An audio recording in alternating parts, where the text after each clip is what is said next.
creative wizard to shine through. Then there are times when you need the right professionals by your side to craft them perfectly. Your investments and wealth are the key to a secure future. That's why at Jesmond Mitzi Financial Advisors, we are there to guide you. Jesmond Mitzi Financial Advisors Limited is licensed to conduct investment services business by the MFSA. Min jaħseb li d-dinja tal-investimenti hija waħda komplessa. Deċiżjonijiet għaqlin u fil-ħin huma essenzjali. Għalhekk aħna qed nagħmluha aktar faċli għalik biex tifhem u tmexxi aħjar flusek. Filwaqt li nagħtu importanza lejn it-tolleranza riskju tiegħek. Ibbenefika billi tagħżel minn firxa ġdida ta' 3 BOV Portfolio Funds. Kemm jekk int investitur konservattiv, bilanċjat jew wieħed aktar avventurus. Il-valur tal-investiment jista' jinżel kif ukoll jitla' u l-investituri jistgħu mhux dejjem jieħdu lura l-investiment inizjali tagħhom. L-investiment għandu jsir wara li jaqraw id-dettalji sħaħ tal-prospett, l-offering supplement applikabbli u d-dokument bit-tarif u linja l-investitur. Il-BOV Asset Management u l-fond li tħaddem huma liċenzjati mill-MFSA. BOV Asset Management. TMM għal-bżonnijiet finanzjarji tiegħek. Whatever your goals are,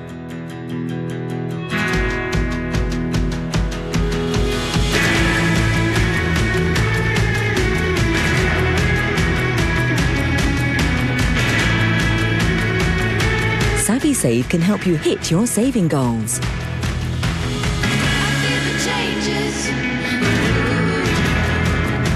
Be smarter with your money. SavvySave. Digital savings simplified. Download the app now.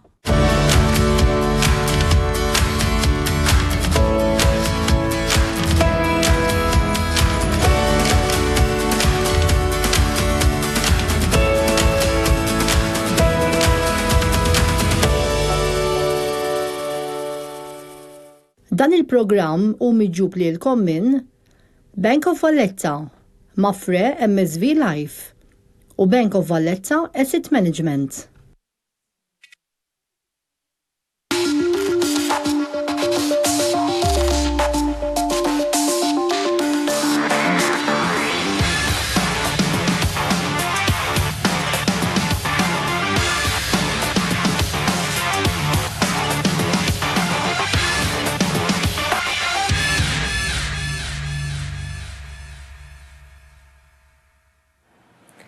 Sinjuri, nsemmilkom nilqakom l-edizzjoni oħra ta' Flusek. Fil-programm tal-lum għandna żewġ mistiedna Colin Vella u Jesmond Mitzi. Se nitkellmu ma' Colin Vella fl-ewwel parti tal-programm sabiex nagħtu ħarsa lejn l-andament tas-swieq lokali u dawk internazzjonali u fit-tieni parti tal-programm se nitkellmu ma' Jesmond Mitzi dwar Total Return Funds. Jesmond, Colin, nsemmilkom nilqakom għall-programm. Colin, xtaqt li nibdew ftit billi nagħtu ftit ħarsa lejn is-swieq li ġaraf l-aħbarijiet li ġaraf din il-ġimgħa. Kif marru s-swieq lokali din il-ġimgħa? Iwa, jekk nibdew billi nagħtu ħarsa lejn is-swieq lokali għal kuntrarju ta' dawk internazzjonali fl-Ewropa u fl-Amerika, l-andament fis-suq tal-isma kien wieħed pożittiv fejn rajna l-indiċi javvanza biktar minn 0.5%. Fost il-gwadanji li rajna fis-suq lokali kien hemm diversi isma li rreġistraw gwadan konsiderevoli u rkupraw minn xi telf fil-ġimgħat ta' qabel. Fosthom rajna il-BMIT javvanza kważi 1%, il-Finbank javvanza bi 2.4%. Gwadan simili ta' 2.3% rajna wkoll fl-isma tal-Bank of Valletta PLC. Rajna wkoll gwadan konsiderevoli rajna l-isma tal-Malta International Airport PLC jirkupraw ukoll biktar minn 2% u gwadan konsiderevoli ta' 5%, il-fuq minn 5% fl-isma ta' Metserf PLC.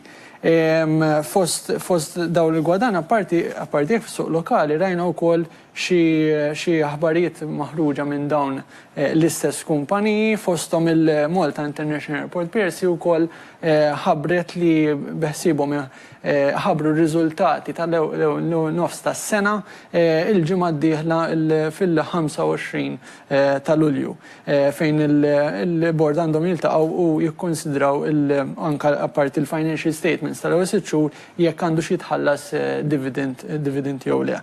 Il-Plaza Centers PLC wkoll ħabbret li għandha tiltaqa' lejn l-aħħar tax-xahar ukoll biex tikkunsidra u toħroġ ir-riżultati tal-ewwel nofs tas-sena. U l-BMIT annunċaw ukoll li ħajlaqgħu General Meeting straordinarju biex jikkonsidraw xiri ta' proprjetà ġewwa l-ħandaq biex ikomplu jespandu l-operat tagħhom. U is-swieq internazzjonali kollin kif marru matul din il-ġimgħa? Is-swieq internazzjonali ħadu xejra kemm xejn negattiva fejn ħafna mill-indiċi Ewropej u anke dawk Amerikani rajnihom jirreġistraw telf għal ħafna mill-ġimgħa sal-ħamis u mbagħad rajna l-andament jinbidel kemm xejn pożittiv, xorta negattiv fuq il-ġimgħa imma kien iktar pożittiv il-ġimgħa stess. Hekk anke fuq antiċipazzjonijiet li l-Banek Ċentrali fosthom il-Bank Ċentrali Ewropew li ħajiltaqa' l-ġimgħa d-dieħla is-suq qed jistenna li ħajkun iktar akkomodattiv fis-sapport tiegħu lejn l-ekonomija u anke wkoll qed jistennew iktar stimolu bħalma rajna. Bażikament tista' tgħid mill-bidu tas-sena s'issa imma li rajna iktar tissaħħa l-expectation li ħajkun ta' support il-Bank Ċentrali Amerikan u li anke potenzjalment iwaqqa l-ewwel darba wara numru ta' xhur u snin l-interessi ġewwa l-Amerika. Is-suq qed jantiċipa ħafna dak il-fatt u għalhekk rajna is-swieq jitilgħu mill-bidu ta' dis-sena u anka propju l-ġimgħa recovery fis-swieq ħabba dan il-fatt. Però kif semmejt qabel kien hemm xi isma fl-Ewropa li waqgħu minħabba aħbarijiet minn diversi kumpaniji. Forsi tista' telabora ftit fuq dan? Hija. Kif Lulju beda u biżna nofs ix-xahar ukoll hija normali nibdew naraw numru ta' riżultati ħerġin minn diversi kumpaniji. Riżultati tant mistennija mis-swieq mill-investituri primarjament biex jaraw x'impatt żvolġa issa ħabba anke l-issues u l-concerns li kien hemm ħabba trade war bejn l-Amerika u ċ-Ċina. Ġifieri kien hemm naqa' ta' volatilità ħabba dak il-fatt u anke ħarġu xi riżultati diżappuntanti anke fost isma li huma aktar għandhom x'jaqsmu ma' retail, allura fejn qed nitkellmu fuq xiri ta' affarijiet ta' bżonn jew anke mhux ta' bżonn li impattalhom qed jgħidu li qed jimpattalhom il-profitti tagħhom. U anke rajna kumpaniji kbar bħal l-SAP fl-Ewropa li hija software company kbira enormi fl-Ewropa ħabbret profit warning rigward l-impatt li qed ikollha minħabba dan it-trade negotiation bejn iċ-Ċina u l-Amerika u l-inċertezza li hemm going forward ħabba anke issues oħra globali. Imma overall, ġifieri il-gwadan li rajna f'dan ix-xahar ġej primarjament minħabba support mistenni kif kont qed ngħid iktar kmieni kemm is-Central Bank Ewropew u kemm mill-Federal Reserve Central Bank Amerikan. Ġifieri iktar milli għax ħabba ħabbarijiet pożittivi iktar minħabba aspettazzjonijiet ta' support mill-Central Banks rispettivi. Colin, forsi tgħidilna wkoll x'qed jiġri fis-settur tal-bonds u partikolarment fil-bonds tal-gvernijiet. L-interessi l-yields x'qed irendu daw il-bonds komplejna narawhom jonqsu, ġifieri jitilgħu fil-prezz, il-prezzijiet tal-bonds infushom, anke jekk sempliċiment nirreferu għal bond Ġermaniż li qed ngħidu l-bond tal-Gvern Ġermaniż li huwa meqjus l-iktar sikur. Rajnieh anke sa ftit ġranet ilu jew anke l-ġimgħa l-oħra imiss livelli li ma tlaħqu qabel fejn bond għal 10 snin fil-Gvern Ġermaniż mhux talli ma jrendilek flus talli qed irendilek b'mod negattiv. U dak l-andament rajnieh proprju ħabba dan is-support. Rajna wkoll andament simili imma bills ovvjament iktar għoljin ġewwa l-Amerika l-istess ħabba aspettazzjonijiet li l-interessi jaqgħu lejn l-aħħar tax-xahar. U l-istess Malta rajna jirrifletti andament simili bħalma rajna f'dak l-Ewropew. Għal-kontrarju rajna mbagħad il-prezz tad-deb jitla fil-valur jiswax rajna shift lejn dak l-investiment. Kollin, ma nsawx ma nsemmux il-Brexit li kull ġimgħa tiddomina l-aħbarijiet. Fil-fatt il-Partit Konservattiv fir-Renju Unit qiegħed fil-proċess bħalissa biex jaħtar is-suċċessur ta' Theresa May. X'impatt kellu dawn l-aħbarijiet kollha fuq l-isterlina u fuq is-suq ukoll? L-impatt kien fattur ieħor li rajna din in-negattività ukoll din il-ġimgħa, ħafna minn din il-ġimgħa sal-ħamis li għadda.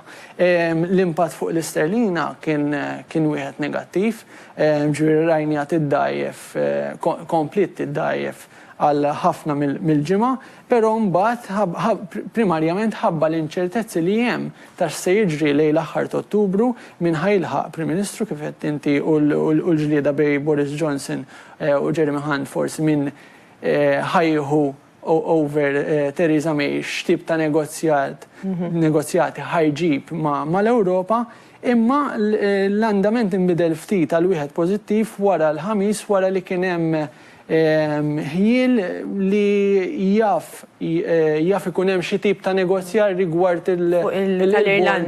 tal-Irlanda propju minn Michael Barnier li huwa chief negotiator f'dan fil-rigward ta' Brexit tar-Renju Unit mal-Ewropa. Ġifieri mbagħad rajna xi ftit recovery ftit fl-isterlina lejn l-aħħar tal-ġimgħa. Ma overall l-andament kien wieħed negattiv.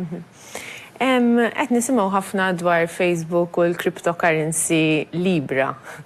Għaliex qed tingħata ħafna importanza u x'qed jintqal dwar dan?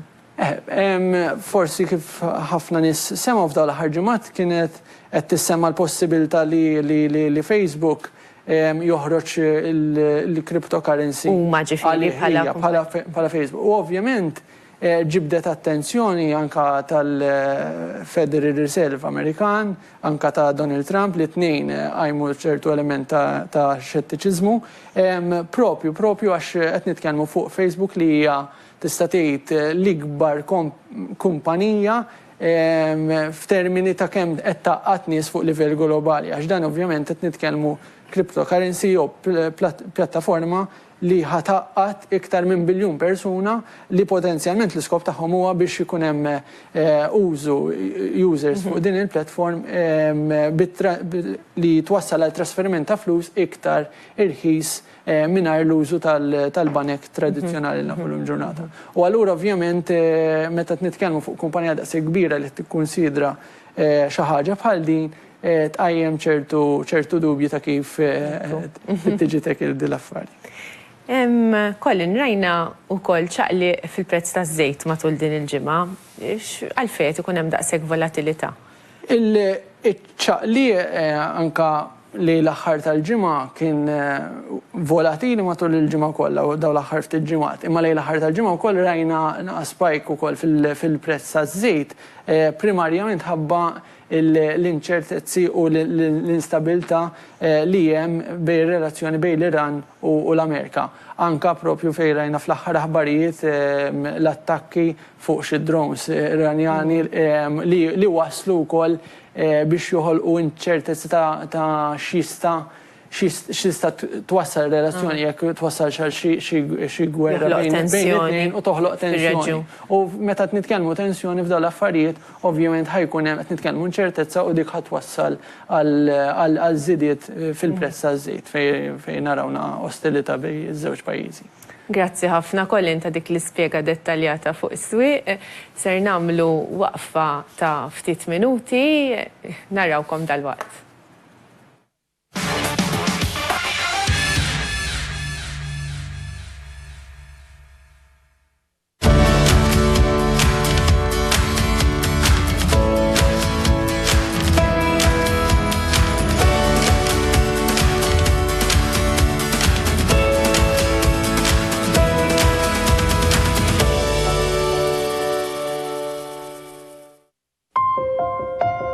Hemm min jaħseb li d-dinja tal-investimenti hija waħda komplessa. Deċiżjonijiet għaqlin u fil-ħin huma essenzjali. Għalhekk aħna qed nagħmluha aktar faċli għalik biex tifhem u tmexxi aħjar flusek, filwaqt li nagħtu importanza lejn it-tolleranza r-riskju tiegħek.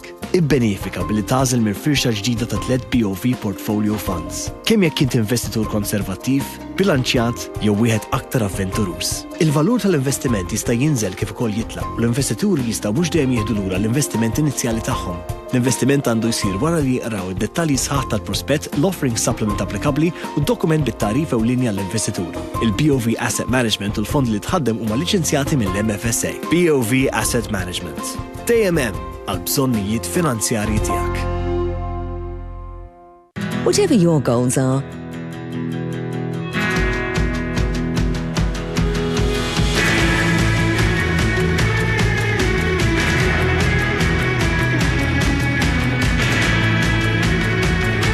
SavvySave can help you hit your saving goals.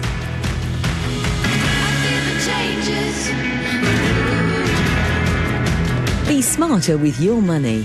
SavvySave. Digital savings simplified. Download the app now. In recent years, office environments have changed completely. Modern finishes, shapes and materials are more vibrant and exciting. Ergonomics is a priority to create a more productive, efficient and comfortable environment. Oxford House is a household name synonymous with office furniture in Malta for decades. Here you can find a vast range of products and a dedicated team to help you transform your space into the modern, productive office you are looking for. Oxford House, the comfort of knowing you're in good hands.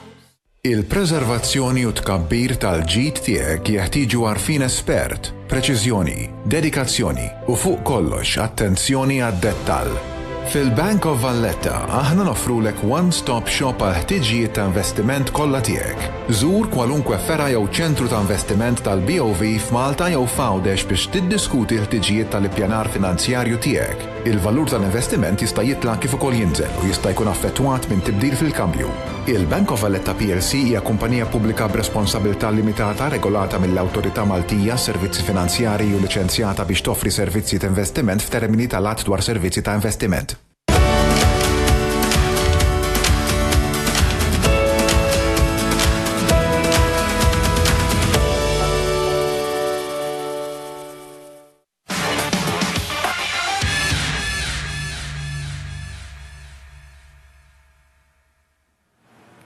Nilqakom lura l-flusek, għadna kif konet nitkellmu ma' Colin Vella dwar l-andament tas-swieq.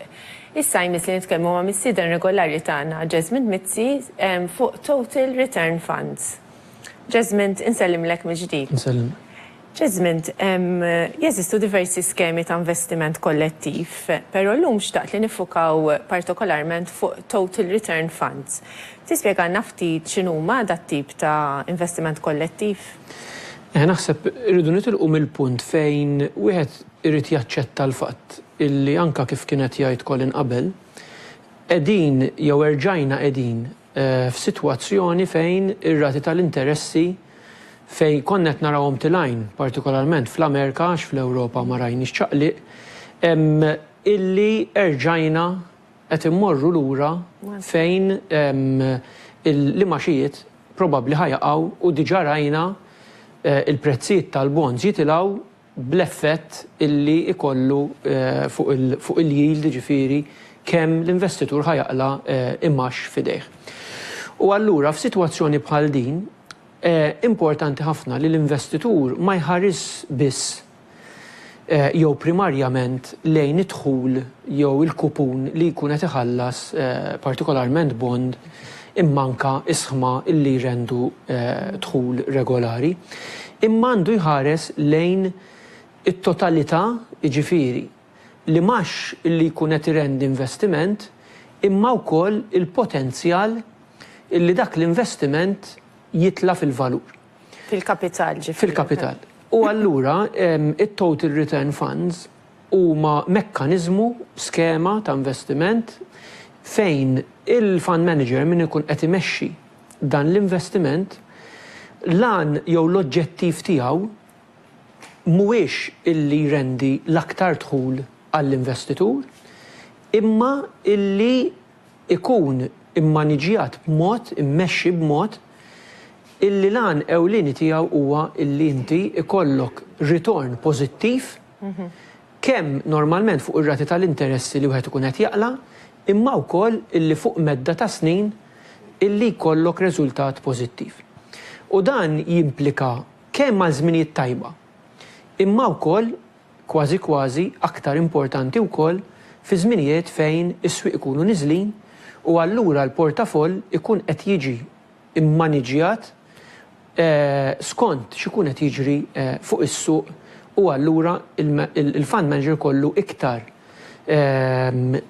idejh libera illi jkun jista' jċaqlaq minn investiment minn assi għal oħrajn. U kif ivarjaw allura daw l-iskemi hemm diversi skemi li jaqgħu taħt il-kappa ta' Total Return Fund? Iva, mela it-teorija kif għadd hija li inti kemm jista' jkun illi fi żminijiet tajbin u fi żminijiet ħżiena tas-swieq illi dawn it-tip ta' investimenti jirrendu andament pożittiv. Issa ma jfissirx illi meta jaqa' kollox ma jaqgħux, għax jekk jaqa' kollox jaqgħu wkoll. Bħala valur, ma jfissirx illi għax jaqa' l-valur allura bniedem mhux se jirċievi maxx. Imma jvarjaw illi għandek total return funds illi pereżempju investu ġo bonds biss. Imma mbagħad għandek total return funds illi jinvestu kemm ġo bonds, kemm ġo isħma, jinvestu lokali u anka fis-suq internazzjonali, jinvestu wkoll mhux biss ġo bonds diretti individwali jew isma individwali, ma jinvestu wkoll fi skemi ta' investiment kollettiv oħra illi il-fund manager ikun qed jażel. Minnaħa l-oħra għandek skemi li wkoll huma total return funds imma li investu biss pereżempju ġo bonds.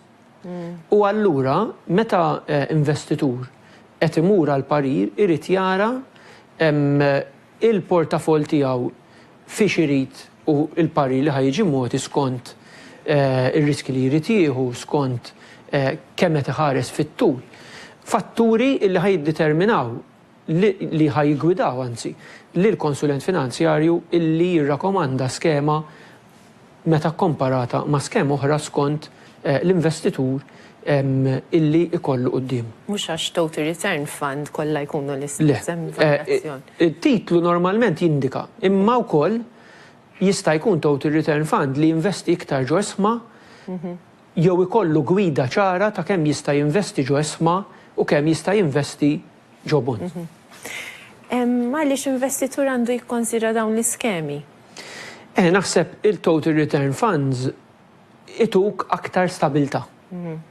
U allura meta jtuk aktar stabilta, wieħed irid ikun ukoll konxju tal-fatt illi jekk nieħdu l-eżempji tal-aħħar xhur, jekk nieħdu l-eżempju tal-aħħar 12 xahar pereżempju fis-suq internazzjonali, wieħed jara illi kellna żminijiet fejn is-swieq kienu sejrin ħażin u kellna żmien fejn is-swieq kienu sejrin tajjeb. Partikolarment irrid ngħid din is-sena kienet sena tajba bl-eċċezzjoni ta' Mejju fejn rajna swieq iċedu imma mbagħad anke f'Ġunju rġajna rajnihom jirkupraw. It-Total Return Fund probabbilment mhux se jmur tajjeb daqs li kieku inti investit f'isma u allura wieħed m'għandux jistenna illi r-ritorn ikun daqs li kieku inti qed tinvesti f'isma għaliex min natura tiegħu il-fund manager ħajkun aktar kawt fil-investimenti illi jkun qed jixtri. Ma jfissirx li ma jixtrix isma għax jixtri isma wkoll. Imma dawk l-investimenti li jażel in-natura tagħhom ikun probabbli meta jara bħala total ħajkunu iktar kawti. Dan xi fisser għall-investitur? Dan ifisser illi l-investimenti ikunu aktar kawti.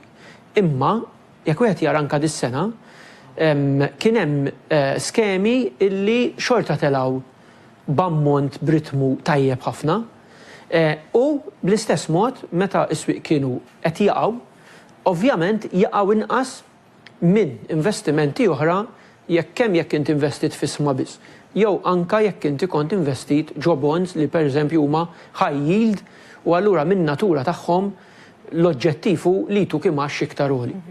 Fat kon sen saqsik diġà ċennajt f'Italja, jekk tistax tagħtina forsi eżempji tal-andament ta' dawn l-iskemi. L-andament, ġifieri kif qed ngħid, ħafna minnhom idħul fidejn l-investitur ikun aktar baxx. Ġifieri dawn l-iskemi normalment li max li wieħed ħajrendilu ikunu bej 1 u 2% fis-sena. Imma jekk wieħed jara pereżempju l-aħħar 6 xhur, 7 xhur, l-andament f'ċertu skemi kien anka ta' 7% l fuq. Issa, ovvjament l-investiment jitlaw fil-kapital. Bej il-kapital u l-interess fl-imkien. Allura, għalhekk huwa total return, inti ma tistax tajt dan l-investiment mhux tajjeb għax irendi li 1%. Għax jekk tara idħul biss, l-opinjoni ħatkun hekk. Imma jekk tara l-andament meta wieħed jgħod idħul kif ukoll l-andament pożittiv fis-suq li kellu li impatta b'mod pożittiv il-prezz ta' l-investimenti, wieħed jara d-differenza. Issa jekk wieħed jara fuq medda ta' sena fej kellek 3 xhur żina ħafna, partikolarment l-aħħar 3 xhur ta' sena oħra, u mbagħad kellek 5 xhur pożittivi, meta wieħed ukoll hemmhekk li ma jkunx varja wisq. Imma il-kapital fuq medda ta' sena ovvjament tela inqas. Għaliex kien għadu qed jiġi impattat negattivament minn andament negattiv fl-aħħar tas-sena l-oħra, imma mbagħad u għalhekk tajjeb l-investitur jinvesti għal tul ta' żmien illi l-investimenti il-piljaw fuq ħafna mill-affarijiet li kienet jgħid Colin, u allura l-investitur illi s-sapporta jew inkella daħal fl-investimenti kif anka minn dan il-programm konna ħeġġiġna aħna illi fl-aħħar tas-sena meta swieq kienu qed jaqgħu konna ngħidu dan huwa żmien li wieħed jixtri.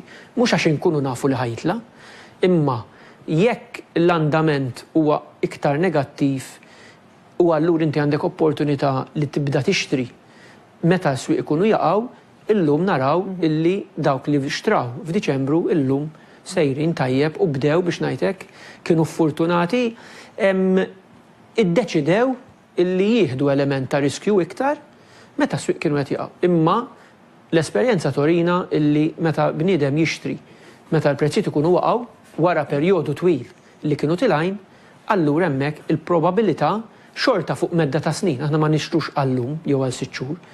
Investiment għandu jkun għal medda ta' snin. Minimum tal-inqas minn 3 sa 5, minn 5 sa 10, minn 10 għal 20 sena. Ġifieri hemmhekk tara illi investiment bħal da jiena ngħid kulħadd għandu jkollu parti mill-investiment tiegħu. Bħala l-bażi. Ġo total return fund bħala l-bażi partikolarment fl-ewwel inizjalment min ikun jibża ikun l-ewwel pass illi jkun x'investiment ta' dan it-tip.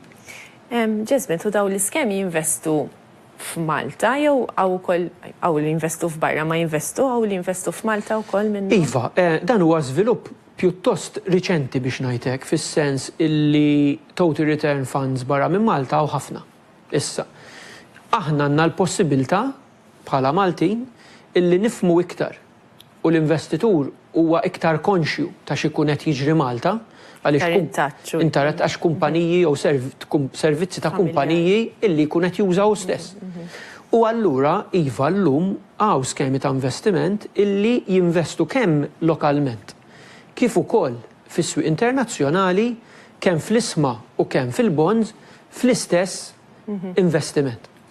Issa, ma jfissirx illi dejjem ikollok l-istess allokazzjoni, sta għal fund manager li inti tkun qed tafdalu flusek biex imexxihomlok illi skont l-andament u fejn jaħseb illi ħajkun hemm aktar stabilità jew inkella aktar opportunità b'riskju limitat jiddeċiedi kemm jalloka Malta u kemm jalloka barra minn Malta.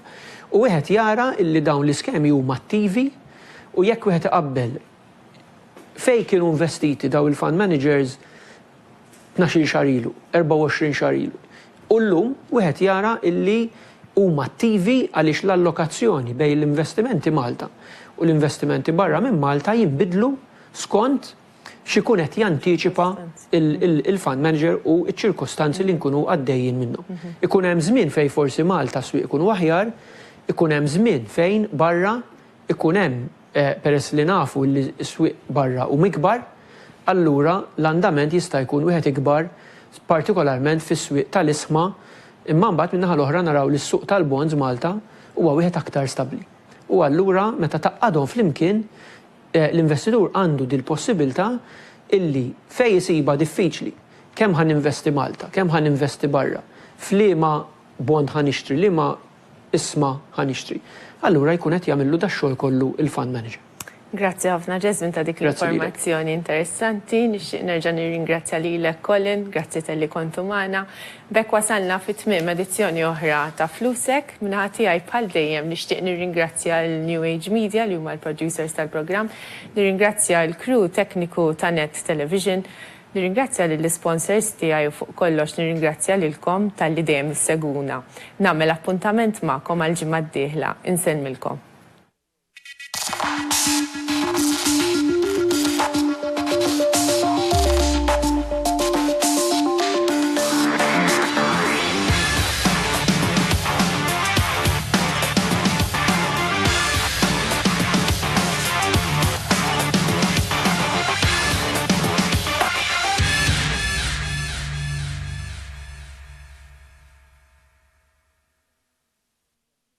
Dan il-programm u miġġub lilkom minn Bank of Valletta, Mafre MSV Life u Bank of Valletta Asset Management.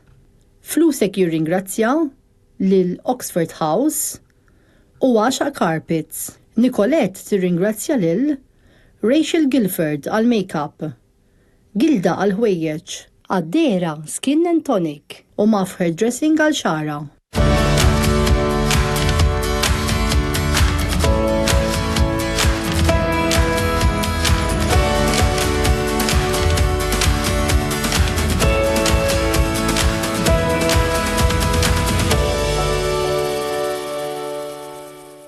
Merrill Seacaf PLC bit-tlet fondi ta' investiment bil-għan li jiġġeneraw tkabbir kapitali billi investu f'isħma globali u skemi ta' investiment kollettiv. Jinvestu f'bonds u skemi ta' investiment globali u tkabbir kapitali b'volatilità limitata. It-tħul jitħallas kull 3 xhur. ċempel lil Jasmine Mizzi Financial Advisors. Il-kumpanija u l-fondi huma liċenzjati mill-MFSA. It-tħul u l-frekwenza tal-pagamenti mhux garantiti. It-tħul u l-kapitali jista' jinżel kif ukoll jitlaq u l-passat mhux garanzija tal-futur. Jasmine Mizzi Financial Advisors. Servizz personali. Il-preservazzjoni u tkabbir tal-ġid tiegħek jeħtieġu għarfien espert, preċiżjoni, dedikazzjoni u fuq kollox attenzjoni għad-dettall. Fil-Bank of Valletta aħna nofrulek one-stop shop għal ħtiġijiet ta' investiment kollha tiegħek.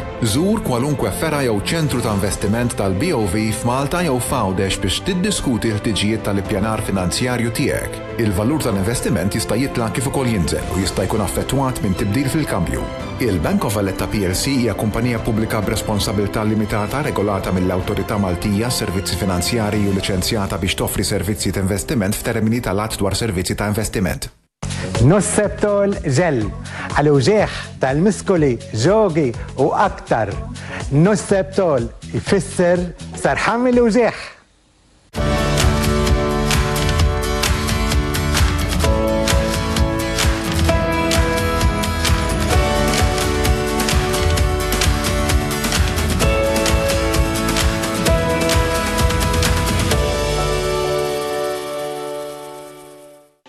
F'dan il-programm jidhru xi prodotti